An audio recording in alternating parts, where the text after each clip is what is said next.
Okay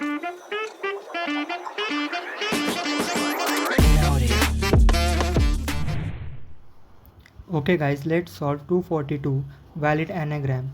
So we are given two strings s and t. We need to return true if a t is an anagram of s and false otherwise. So an anagram is a word or phrase formed by rearranging the letters of different word or phrases, typically using all the original letters exactly once. So we have S is equal to the string of anagram. We have T is an anagram. As we see, this is the exact letters as anagram. It's just that they are in different order, and so it is true. Whereas we have S as rat and T as car. There is clearly a T in this and there is no T over here. So that is false. And we have an extra constant S and T consist of only lowercase English letters. Now if you have two words that are anagrams of each other, well, that just means that they exist in ordering such that they are equivalent to each other, and we have a way of forcing and ordering. We can actually just sort them. If we sort anagram, we will have our own three A's at the beginning. We will have G, M, N and R, and if you sort T, you will have R, three A's at the beginning, G, M, N and R, and they are exactly the same, and therefore that would be true. Whereas if you had S is equal to rat and you had T is equal to car, well, if you sort them, you will get this as a R, T, and if you sort car, you will get A, C, and clearly their sorted versions are not the same, and so it's correctly outputs false. There's nothing wrong with this solution.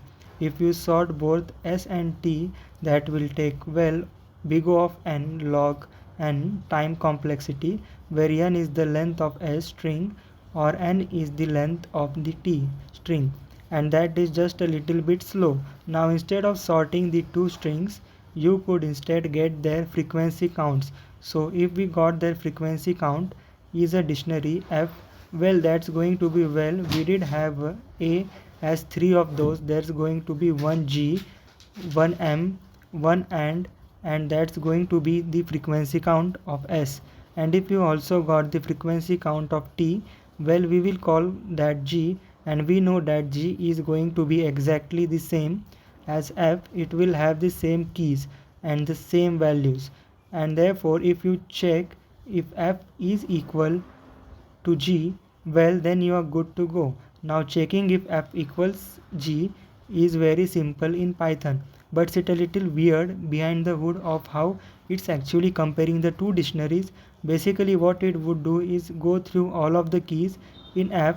It will say is that key also in G. It will do that for each of the keys, and also whenever we see a key, it's also going to make sure that the values are the same for that key.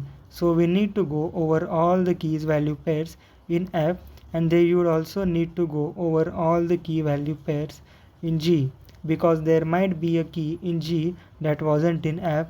Luckily this operation is linear, because if you go through all the keys, you are going through big O of n basically, and when you go and check if one of the keys is in G, or you check its value, that is going to be an amortized big O of 1, so that's still an big O of n operation. So that makes the code for this very easy.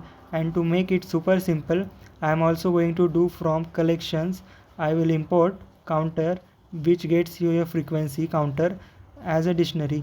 If you want to write out the dictionary by yourself, I can encourage you to do so, but if the length of S is not equal to the length of T, that's actually no point of checking this at all, because they are better be the same length. If that is true, we can immediately return false. Otherwise, get our two frequencies dictionaries.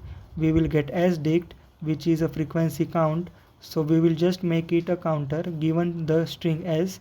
We will also get the T dictionary, which is a counter of T, and then from there we can simply just return that sdict is equal to T, and that is the solution. If you were to run you are good to go. I hope that was helpful, guys, and have a great day.